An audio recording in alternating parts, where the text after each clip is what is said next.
नमस्कार प्रिय दर्शकों, हाजिर हूं मैं जन्म कुंडली अध्ययन करने के लिए।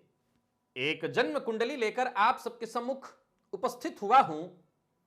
यह जन्म कुंडली है लौ दिसोरिया जी की। जन्म की तारीख नोट कर लीजिए ताकि हम सब मिलकर इनकी जन्म कुंडली का अध्ययन कर सकें।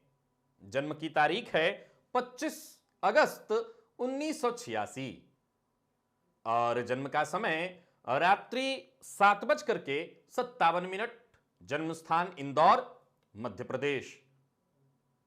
मैं इनके जन्मकालीन पंचांग के बारे में आपको बता देता हूं। सोमवार के दिन इन्होंने जन्म लिया, भाद्रपद मास में कृष्ण पक्ष की षष्ठी तिथि को। भरणी नक्षत्र के द्वितीय चरण में मनुष्यगण मेष राशि, यह अग्नि तत्व की राशि है। मंगल इस राशि के अराशीष होते हैं। तो जन्म कुंडली आपने तैयार कर लिया होगा। आइए इनके सीधे जन्म कुंडली की ओर चलते हैं। मीन लग्न की इनकी जन्म कुंडली बन रही है। देवगुरु बृहस्पति इस राशि के राशीष होते हैं। जाकर के इनकी कुंडली में 12वें भाव में वक्री होकर के 26 अंश 17 कला के साथ पूर्वा भाद्रपद नक्षत्र में, खुद के नक्षत्र में बैठे हुए हैं। लेकिन कैसे हैं? तो मृत अवस्था में।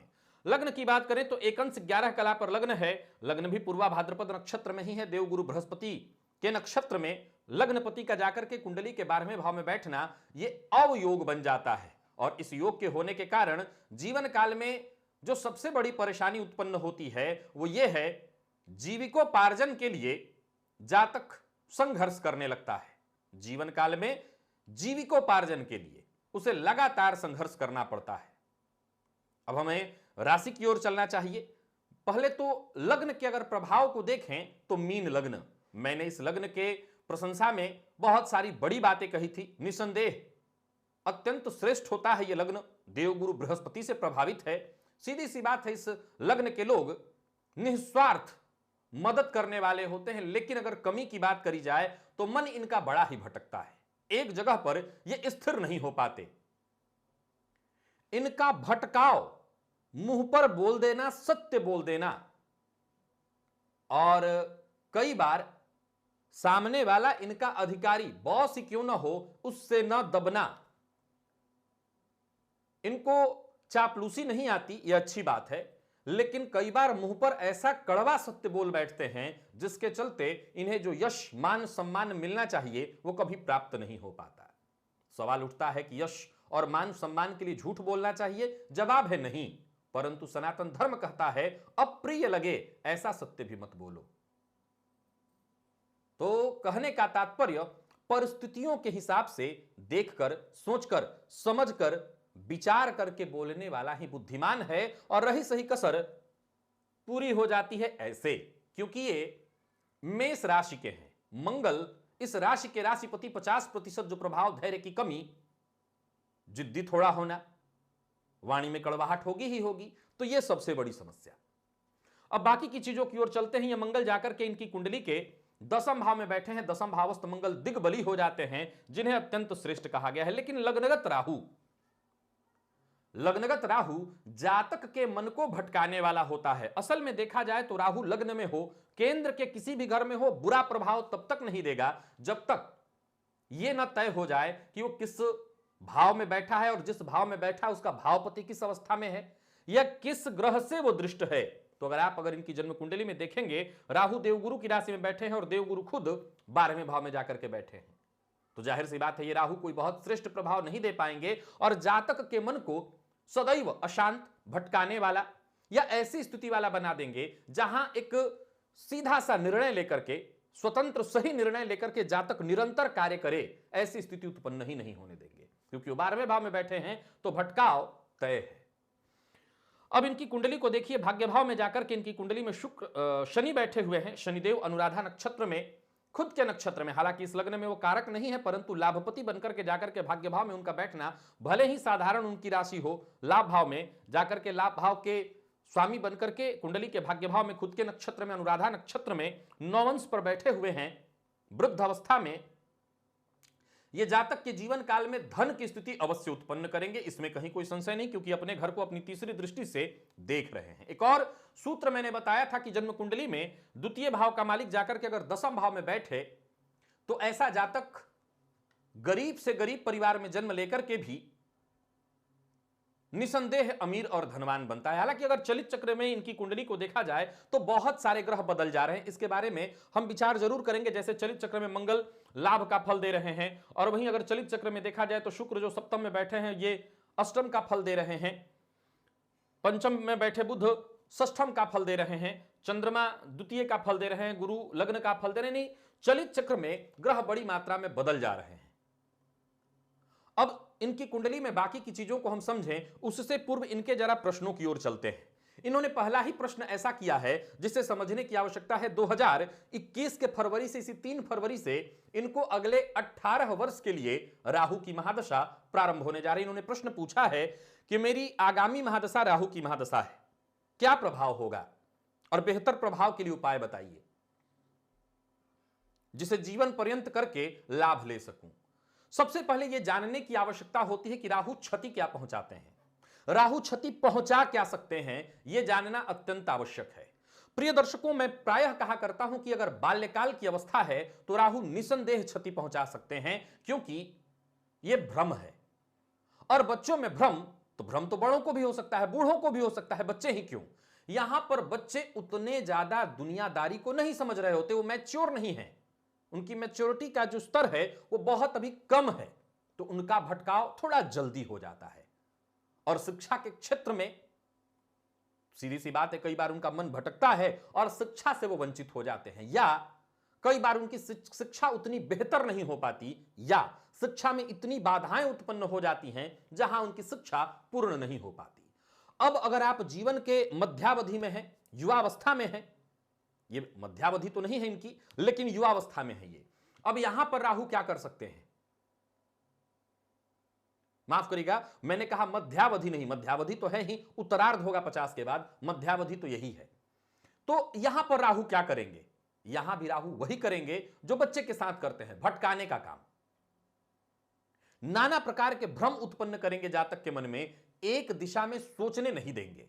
यानी जब राहु की महादशा आपको प्रारंभ होगी तो राहु का जो प्रभाव है, बुद्ध्याविहीन मति विभ्रम सर्वशून्यम विश्वम भयाति विषमापद मृत्यु तुल्यम व्याधि वियोग धनहानि विषानि चैव राहोर्दशा सृजत जीवित संशयम च, यानी चहुं ओर से मानसिक भटकाव। गुरु की राहु राशि में बैठे हैं और गुरु खुद जाकर के 12वें भाव में बैठे हैं, राहु की महादशा आपके लिए निसंदेह परेशानी देने वाली होगी।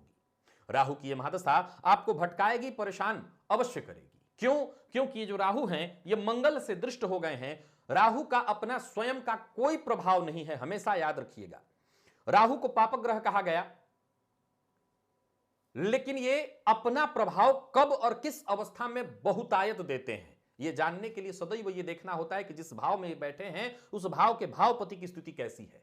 अगर उस भाव का भावपति कोई शुभ ग्रह है तो निसंदेह राहु को बहुत बुरा फल देने वाला नहीं कहा जाएगा। लेकिन इनकी कुंडली में गुरु वक्री होना कोई गुरु का खराब नहीं, परंतु 12वें भाव में जाकर के मृत हो जाना यानी इनके प्रभावों को कमजोर कर देता है।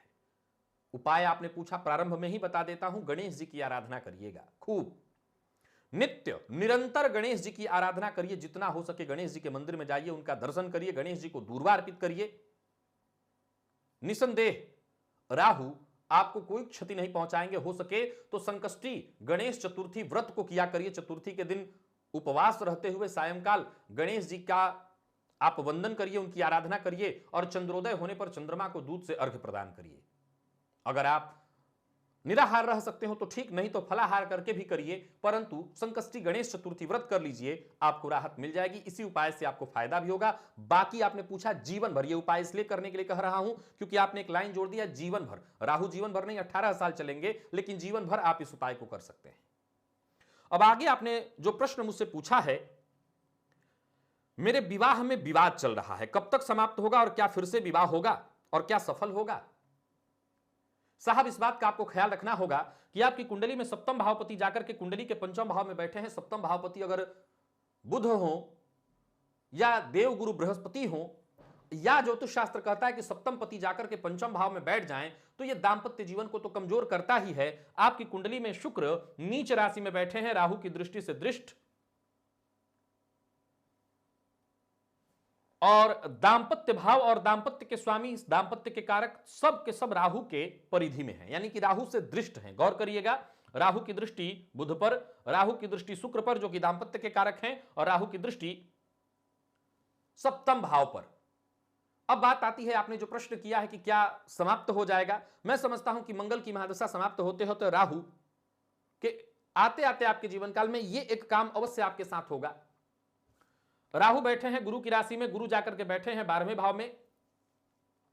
निसंदेह आप कोर्ट कचहरी में अगर कोई समस्या चल रही तो वहां पर आप इससे बरी होने के लिए तैयार हो जाइए। मेष राशि को कोई वर्तमान समय में ऐसा बुरा वक्त नहीं चल रहा है, सो कोर्ट कचहरी से संबंधित कुछ मसला चल रहा है, वहां पर आप बरी हो जाएंगे। लेकिन प्रश्न समाप्त नहीं हुआ, आगे विवाह तो हो जाएगा, लेकिन संभवतः वो विवाह बहुत सुख दे, ऐसी कल्पना अगर आपने कर रखी है तो उस कल्पना को अभी अभी अपने मन से दूर कर दीजिए। ऐसी कल्पना न करिएगा। आप ये न समझिएगा इस विवाह से पिंड छूटा, दूसरा विवाह आपने कर लिया और बड़ा सुखद जीवन अब जिएंगे आप, ना। कारण और भी बड़ा कारण है। पिछला विवाह आपने जब भी किया हो, मंगल की महादशा 7 साल की थी लगभग, आपने मंगल की महादशा में किया होगा। मंगल तो फिर भी चलिए इस कुंडली में कारक हैं, अभी तो आप राहु की महादशा में विवाह करेंगे, दूसरा कोई विकल्प ही नहीं है। 18 साल राहु चलेंगे और आपको इन्हीं में विवाह करना है, और उसमें भी छोड़िए, राहु में का अंतर जो होगा उसी में हो सकता है विवाह हो।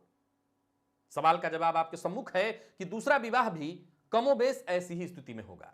सबसे पहले तो आपको खुद में भी बदलाव करना होगा। मैंने एक शायद लाइव में किसी लड़की की कुंडली में जवाब दिया था कि दांपत्य जीवन को हम खुद ही सुधार सकते हैं। आपको भी वही सलाह देता हूं। हो सकता है आपके पत्नी का कुछ स्वभाव हो, आपके दांपत्य जीवन में ही सुख नहीं लिखा है, तो कारण हो सकता है आपकी पत्नी हो जिनके साथ आपका विवाह खराब हुआ, कारण आप भी हैं। आपको भी अपने स्वभाव में थोड़ी सी नरमी लानी होगी, कड़वाहट को अपने जीवन काल से दूर रखना होगा। होता है आप अकेले ऐसे वो युवा नहीं हैं जो जीवन काल में संघर्ष कर रहे हो और बाहर का संघर्ष आप घर में ले आ देते हैं। इसमें कोई बहुत बड़ा कारण नहीं है, कोई रॉकेट साइंस नहीं। आप जब जूझ रहे हो अपने जीवन काल में तो समस्याएं चारों ओर तरफ से आ जाती हैं, क्योंकि सूत्र ही कहता है एकस्य दुःखस्य नया वदंतम। एक दुख का अंत नहीं होता, तावत द्वितीयम समुपस्थितम में, तब तक दूसरा उपस्थित हो जाता है। तो होता है आप जीवन में संघर्ष कर रहे हो तो वहां पर दांपत्य में भी संघर्ष शुरू हो जाए तो आश्चर्य कैसा। यहां कोई बहुत ज्यादा सूत्र लगाने की जरूरत नहीं। तो सबसे पहले आने वाले दिनों में आपको इस सूत्र को गांठ बांध लेना है कि मुझे बहुत सुखद वैवाहिक जीवन नहीं मिला, मुझे इसी में चलना है सामंजस्य करते हुए। आपने पूछा समाधान बताइए, समाधान बता देता हूं। सबसे पहले तो आप अपने गुरु को बलवान करिए। ये गुरु 12वें भाव में बैठ करके अवयोग का निर्माण कर रहे हैं, रत्न नहीं पहन सकते हैं आप। फिर गुरु के वक्रत्व से मुझे कुछ राहत तो दिखती है, लेकिन वो रिजल्ट करने की स्थिति में नहीं है। सो घर के आसपास किसी मंदिर में नित्य जाना शुरू कर दीजिए, चाहे वो मंदिर किसी का हो सके तो भोलेनाथ का मंदिर चुनिएगा, क्योंकि चंद्रमा आपकी कुंडली में केमद्रुम नामक दुर्योग से ग्रसित है। तो उससे एक और फायदा आपको मिल जाएगा कि देवगुरु भी बलवान हो जाएंगे और चंद्रमा जो केमद्रुम से ग्रसित हैं वो दुर्योग भी शांत होगा। सो घर के करीब शिव मंदिर में आप नित्य दर्शन करने जाना शुरू कर दीजिए, शिव जी के मंदिर को धोना शुरू करिए। मंदिर की साफ सफाई में आपकी सहभागिता होनी चाहिए। वर्ष में मंदिर में कोई साज सज्जा हो रहा हो, कुछ हो रहा हो, तो अपने जेब से जो भी आपसे निकलता हो वही सहयोग करिएगा। मंदिर में सहयोग करना शुरू करिए, देवगुरु को बल दीजिए, केसर का तिलक लगाइए। केसर थोड़ा सा खाने में भी आप इस्तेमाल कर सकते हैं। गुरु को बल देना होगा। तो क्या इससे दांपत्य सुखद हो जाएगा? नहीं, अभी भी पूरी बात नहीं बनी, दांपत्य अभी भी सुखद नहीं होगा। अब बारी शुक्र को आती है ठीक करने की। वो कैसे होगा? गाय की सेवा, गाय को सहलाइए, गाय की सेवा करिए। मैंने बताया था देसी गाय के पीठ पर जो उभरा हुआ हिस्सा होता है उसको सहलाने से गुरु ठीक हो जाते हैं, और गाय को सहला रहे हैं, गाय की सेवा करें, उससे शुक्र ठीक हो जाएगा। यानी गाय की सेवा से दो चीज और भी हो जाएंगी। क्योंकि आपकी कुंडली में शुक्र नीच राशि में और गुरु 12वें भाव में बैठे हैं, तो ये संतान सुख से भी आपको कमजोर कर रहा है। संतान का सुख भी नहीं मिलने देगा, क्योंकि संतान पति के मद्रुम से पीड़ित हैं। संतान अगर होता भी है तो भी कष्ट में जाएगा। उससे भी बचने का सबसे सरल तरीका है गाय की सेवा। तो आप अपने जीवन काल में गो सेवा अपनी जिंदगी का हिस्सा बना लीजिए, दिन विशेष नहीं, रोज। मध्य प्रदेश में अगर आप रह रहे हैं तो वहां प्रायः देसी गायें मिल जाएंगी आपको। आप तुरंत से काम शुरू कर दीजिए, देसी गाय, उसकी सेवा करिए। गुरु, शुक्र और साथ ही साथ आपके संतान सुख से संबंधित भी जो समस्या है यह सब दूर हो जाएगा आपका। अब आगे चलते हैं। आपने पूछा है लग्न कुंडली के अनुसार कुल दीपक योग बनता है परंतु अपयश ही मिला है, सकारात्मक प्रभाव के लिए क्या उपाय करना चाहिए? अभी बताया था वशीकरण यह मंत्र है, तज दो वचन कठोर, मीठा बोलना शुरू करिए। सबकी प्रशंसा करनी जरूरी नहीं है, मीठा बोलने के लिए चुगली करने की आवश्यकता नहीं है, मैं ये नहीं कहता, लेकिन मैं ये जरूर कहता हूं कि हम सामने वाले की कमियां उसको बताएं, जिस कमी को सुन करके वो हमारा शत्रु बने। अगर आप ऐसा कोई कार्य नहीं करते, आप डॉक्टर नहीं हैं, आप वकील नहीं हैं, अगर आप ज्योतिषी नहीं हैं, तो आप सामने वाले के लिए अच्छे शब्दों का प्रयोग तो कर ही सकते हैं, मीठा तो उससे बोल ही सकते हैं। तो सबसे पहले जो अपयश आपको मिलता है, अपयश को दूर करके यश पाने का, मैं ये जानता हूं कि इतने सारे उपायों से भी अपयश मिलना बंद नहीं होगा, क्योंकि सूर्य पर शनि की 10वीं दृष्टि पड़ रही है। ये मेरे खुद के बताए सूत्र हैं कि सूर्य पर शनि की दृष्टि है तो पिता के साथ संबंधों में कमी, कार्य क्षेत्र में है तो बॉस के साथ संबंध खराब, और यश कभी नहीं मिलना, ये लिख लीजिए। तो ये मैं जानता हूं, फिर भी उपाय क्यों बता रहा हूं? इसलिए आशा में ही जीवन है, आशा त्याग दिया तो जीवन समाप्त।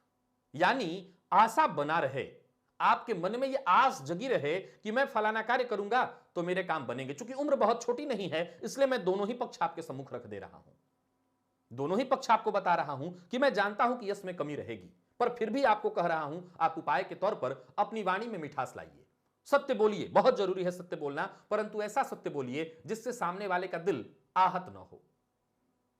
तो सोच समझ करके बोलेंगे तो सबसे पहले तो आपको इससे फायदा मिलेगा। अब यश मिले, इसके लिए आपको क्या करना चाहिए? और आप कह रहे हैं कि कुल दीपक योग लेकर के घूम रहा हूं लेकिन कुछ नहीं हो रहा। ऐसा नहीं हो सकता। कुंडली में द्वितीय पति जाकर के दशम में बैठे, मैंने कहा धनवान होंगे तो होंगे, इसमें कहीं कोई संशय नहीं। शास्त्री जी आपके कहने से मैं धनवान हो जाऊंगा? नहीं, मेरे कहने से कभी नहीं। फिर वो आपकी कुंडली के योग हैं और धनपति लाभपति जाकर के भाग्य में बैठे, उसके चलते आप होंगे। तो कैसे होंगे? कर्म से, पराक्रम से। आपकी कुंडली में देखा जाए तो पराक्रम पति जाकर के सप्तम में पराक्रम भाव पर शनिदेव की दृष्टि का पड़ना, यह कहना चाहता है पराक्रम, पुरुषार्थ अपने जीवन काल से जोड़ लीजिए। आपके मन के भटकाव को हटा करके एकाग्र चित्त अपने आप को करके और फिर परिश्रम की ओर अनवरत लग जाइए। क्यों लगना है? वैसे भी आपको राहु की महादशा आने वाली है, तो जीवन संघर्ष में तो जाएगा, यह फिक्स है। तो जीवन संघर्ष में जाएगा, ऊपर से यश नहीं है और सफलता मिल नहीं रही है, तो सामने वाला डिप्रेशन में चला जाएगा। कि मद्रुम योग अपना काम कर देगा। करे क्या? एक ही रास्ता है, अपने मन में सकारात्मक विचार ला करके। और वो कैसे होगा? ये पूजा पाठ जो उपाय अभी भी मैं बता रहा हूं, सकारात्मक विचार ला करके नित्य निरंतर अपने लक्ष्य को सामने रख करके। अभी तक कह रहे हैं आप कि मैं कोई विशेष क्षेत्र ही नहीं चुन पा रहे हैं या संघर्ष लगातार कर रहे हैं, नहीं, कोई भी एक काम करिए, जो भी करिए। वैसे मैं भी देख लेता हूं कुंडली के हिसाब से, स्थिर मन से बस अपने काम में निरंतर लगिए। याद रखिएगा, इंसान जब प्रयत्न करता है, सफलता हो सकता है 100 करे और 20 ही हाथ लगे, आशा बनी रहती है। आशा बनी रहनी चाहिए। राहु से बचने का सबसे सरल उपाय जो सदैव कहा करता हूं, वो आपको भी बता देता हूं। एक 9.25 रतिक का लाजवर्त चांदी की अंगूठी में बनाकर के शनिवार के दिन इस मध्यमा उंगली में डाल लीजिएगा, इससे आपको राहत मिल जाएगा। और जैसा आपने कहा है यश नहीं मिल रहा, सूर्य भगवान को अर्घ्य आप आशा करता हूं प्रदान करते होंगे, क्योंकि मेरे कार्यक्रम आप देखते हैं, तो सूर्य को अर्घ्य प्रदान करिए। पिता हैं तो उनका कभी अपमान मत करिए। आदित्य हृदय स्तोत्र का पाठ करिए रविवार के रविवार। सूर्योदय के बाद तक न सोइए, अपनी दिनचर्या ठीक कर लीजिए। 12वें भाव का स्वामी जाकर के बैठा तो कुंडली के भाग्य भाव में है, लेकिन देखा जाए तो राहु लग्न में है, ये कहीं ना कहीं अनिद्रा का कारण बनने लगते हैं। सो एक स्वस्थ जीवन चाहिए तो पहले दिनचर्या स्वस्थ करिए। दिनचर्या स्वस्थ होगा, सब कुछ ठीक हो जाएगा। आपने आगे पूछा है जीवन के हर क्षेत्र में सफलता का कोई सटीक उपाय बताइए जिसमें एकाग्र हो सकूं और सकारात्मकता के साथ आगे बढ़ सकूं। बहुत अच्छा प्रश्न आपने पूछा है। अब तक इन्हीं चीजों का मैंने जवाब दिया। इस कुंडली के मद्रुम योग को समाप्त करिए, इसके लिए भोलेनाथ की आराधना शुरू कर दीजिए। शिव जी के मंदिर में जितना हो सके आप अपना योगदान शुरू करिए। कि मद्रुम शांत होगा, मन शांत होगा, मन शांत होगा, सकारात्मक विचार आएंगे। सूर्य को बल देंगे हम सूर्य की आराधना करके। ये सूर्य स्वराशि में बैठे, शत्रुहंता योग लगा करके 8 अंश 25 कला। इसके चलते ये भी मैंने कहा था कि आप अगर कोर्ट कचहरी में कुछ चल रहा है तो जीत जाएंगे। यहां एक और बात बता दूं, गुरु सूर्य का आमने सामने का संबंध जातक को बुद्धिमान बना देता है। देखिए कितनी अच्छी चीजें हैं आपके अंदर, बुद्धिमत्ता तो है ही। इस बुद्धिमत्ता का लाभ उठाइए, ज्ञान को आगे बढ़ाइए। द्वितीय पति जाकर के कर्म में बैठे हैं, धन मिलेगा, मिलेगा, अवश्य मिलेगा। यहां देखिए पंचम भाव में बुध निसंदेह इस कुंडली में जिस तरह की स्थिति में है, 27 अंश पर है, बाल अवस्था में बैठे हुए हैं। शेयर मार्केट से भी आपको कुछ ना कुछ लाभ दिलाते रहेंगे, तो इधर को भी सीख लीजिए, शिक्षा उसकी ग्रहण करिए, शेयर मार्केट को समझिए, वहां से भी कुछ धनागमन के रास्ते आपको मिल जाएंगे।